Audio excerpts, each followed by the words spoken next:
넘어가서 이제 관여도와 소비자의 구매 행동에 영향을 주는 상황적 요인 안에서 상황의 영향력을 결정하는 요소들이 두 개가 있어요. 첫 번째는 상표 충성도, 두 번째는 지속적 관여도라고 되어 있는데 상표 충성도, 어떠한 상표에 충성을 한다. 그 상표가 좋아서 그 상표를, 제품군을 사야 할 때는 그 상표를 꼭 산다라는 거잖아요. 충성도가 크면 클수록 소비자의 구매 행동에 대한 상황 변수의 영향력은 상대적으로 높을까요? 낮을까요? 낮습니다. 이 말은 무엇이냐면 예시를 들어서 보여드릴게요. 자, 나는 평상시에 다른 맥주는 아무것도 안 마시고 무조건 카스만 마셔. 난 카스만 아니면 안 마시고 그냥 없으면 말지. 카스 말고는 나한테 주려고 하지 마! 라고 해서 카스의 충성도가 높은 소비자가 있어요. 그럼 이 사람은 언제 어디서나 항상 카스 맥주만 찾아요. 이런 사람이 오늘도 퇴근하면서 CU에 들려서 카스맥스를 사려고 들어갔는데 편의점에 카스가 없어요. 그럼 그 사람이 그걸 다른 맥주를 살까요? 안 살까요? 그 사람은 300m 걸어서 다른 편의점으로 가서 또 카스를 찾을 거예요. 그렇게 어떠한 상표의 충성도를 갖고 있는 사람은 그 구매 행동에 있어서 상황 변수의 영향력이 낮아집니다. 같은 맥락으로요. 지속적 관여도라는 게 있는데 그 지속적 관여도는 개인적 요인에서, 영향 요인에서 살펴볼 내용인데 먼저 끌어다 보면 지속적 관여도는 그 소비자가 어떠한 제품에 있어서 끊임없이 지속적으로 계속 관심을 갖는 것을 지속적 관여도다라고 해요. 이 사람도 역시 지속적 관여도가 높으면 소비자의 구매 행동에 대한 상황 변수의 영향력은 상대적으로 낮아집니다. 예를 들어가지고 제가 요즘 캠핑에 빠졌어요.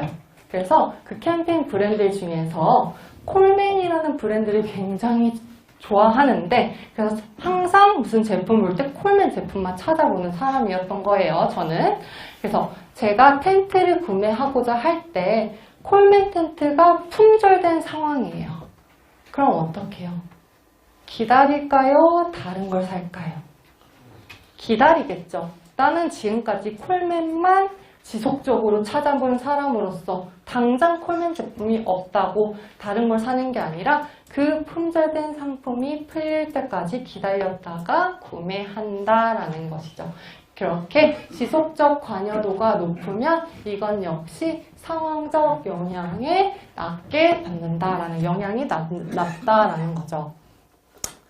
자, 관여도와 소비자 구매 행동에 영향을 주는 상황적 요인 중에서 구체적 상황별 환경 요소들의 영향을 살펴볼게요.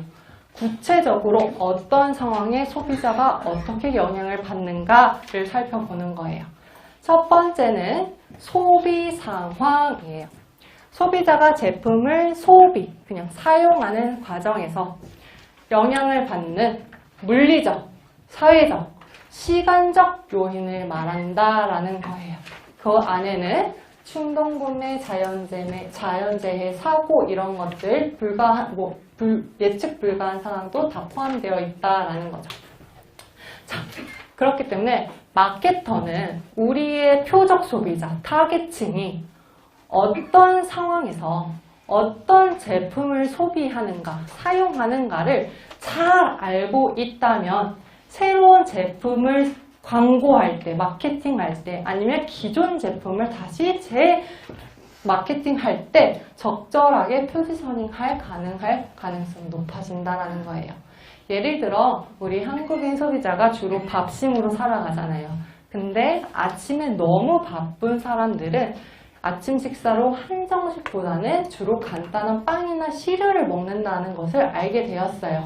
그럼 시리얼 광고를 하기 위해서는 마케터는 바쁜 현대 사회인이 빠르게 먹고 빨리 배부르게 출근할 수 있는 그런 장면을 연출함으로써 우리가 이 아침 식사로 우리의 제품을 소비하면 돼요 라는 걸 알려줄 수 있다는 거예요.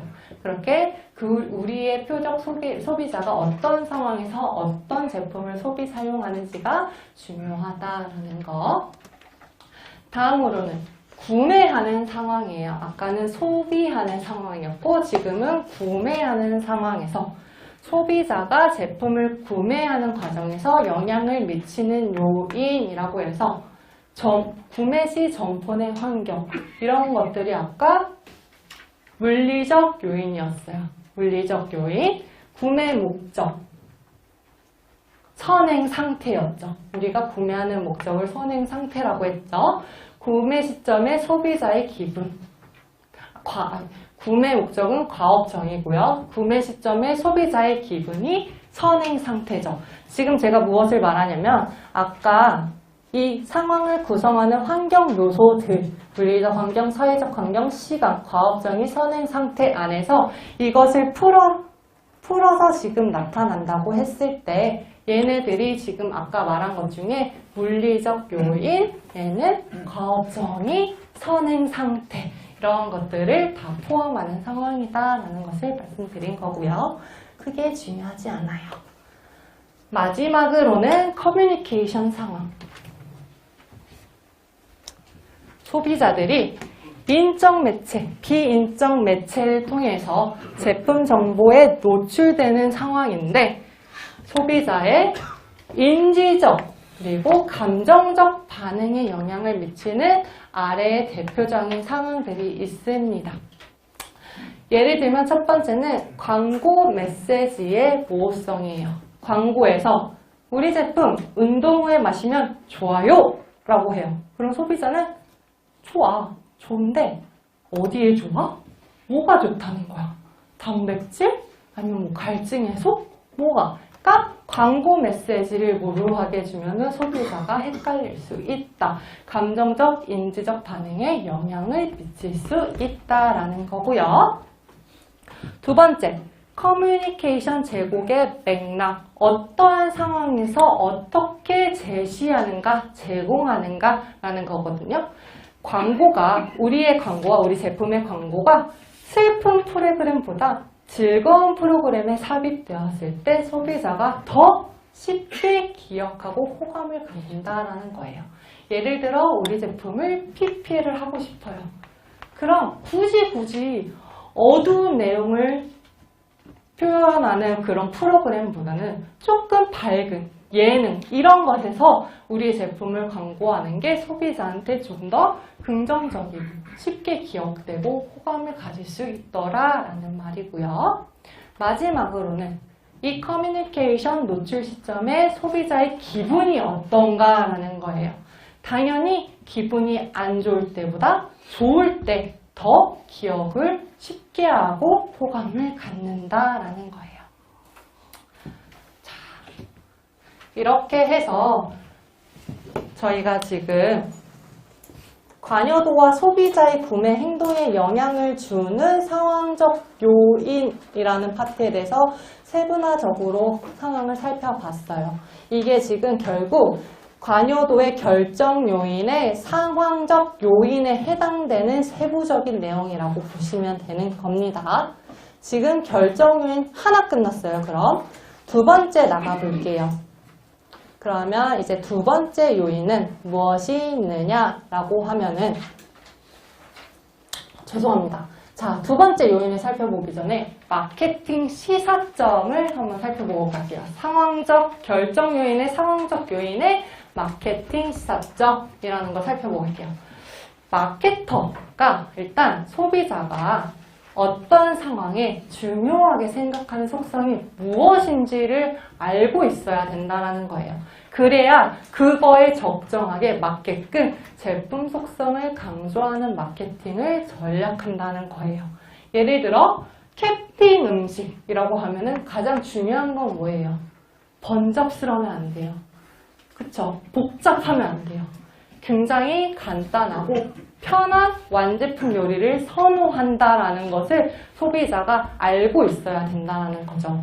두 번째는 소비 상황에 대한 이해, 우리 소비자가 어떻게 소비하는지에 대한 이해는 시장 세분화와 촉진 전략 수립에 유용하다라는 거.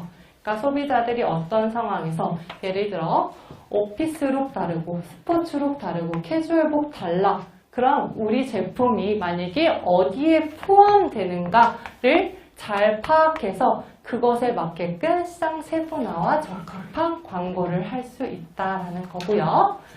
마지막으로는 소비자의 생활 양식 변화가 소비자의 소비 상황에 어떤 영향을 주는지를 파악함으로써 신제품 개발에 활용할 수 있다는 거예요.